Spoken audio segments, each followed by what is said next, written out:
I wanted to ask you specifically about the outlook in Ukraine. Walk me through your expectations now that President Trump is back in office in the White House. He has promised to end this war in his first 24 hours. What is that going to look like? I think now the 24 hours has transformed into 6 months, so I think it will, but there will be, there are some expectations that something will change in the dynamics. I think what is important for Ukraine is the capacity to continue to stand by the war and to sustain the war, and the country has proven its resilience, its capacity to support and to keep going, keep the economy running and the government functioning despite the war. So I think continuing to support Ukraine to be in the best position is still very important. Talk to me about that support, and what is EBRD's recovery plans and investment trajectory in Ukraine in 2025? So for us, we've been focusing very much on the real economy, how to support the real economy, private sector business, which is our main focus, and the bulk of what we are doing is in the private sector, but also to have business working, you need to have key infrastructure functioning. So having electricity, capacity to transport your goods and trade and so forth. So this is what we've been doing. Since the beginning of the war, we've invested more than around 6.2 billion euros of investment in Ukraine. Last year was only, was a 2.4 only for 2024. And we will continue to do that in 2025.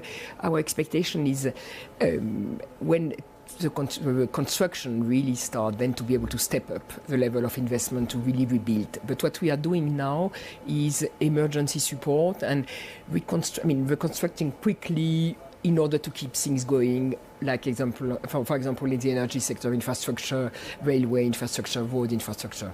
What do you believe Putin's endgame is here? It's very difficult for me to comment. I think he had a very clear objective at the beginning of the war. I think he failed. He didn't, and he's not going to reach his original objective, which was to collapse Ukraine. So I don't know what is now. Is a negotiating objective, but clearly, I think Russia failed in its objective. We have to see how that situation continues to play out. And I wanted to ask you more broadly as well about what EBRD has deployed. So we've seen a record 16.6 billion euro in investment and 26.7 billion euro in total mobilization last year. But I was looking over your most recent report, and what I think is also interesting is that you have significantly downgraded growth forecasts as well. So explain that to me. Why aren't these investments translating into economic growth? Because sometimes you have a bit of delay, and MDB financing is it's more needed when the economic situation is more challenging, and that's a bit, we have a counter-cyclical role. So in a way, it's quite natural that our investment increase when growth forecasts are becoming more challenging. We're still very much, we have been revising downward our growth forecast, but still in very positive territories.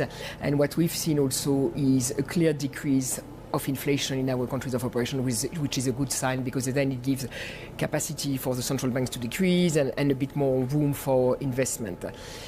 So I guess that the investment we are doing will translate into growth dynamics a bit later on, because it always takes time between the time when you sign a project and the investments are starting to pay off. It takes a bit of time.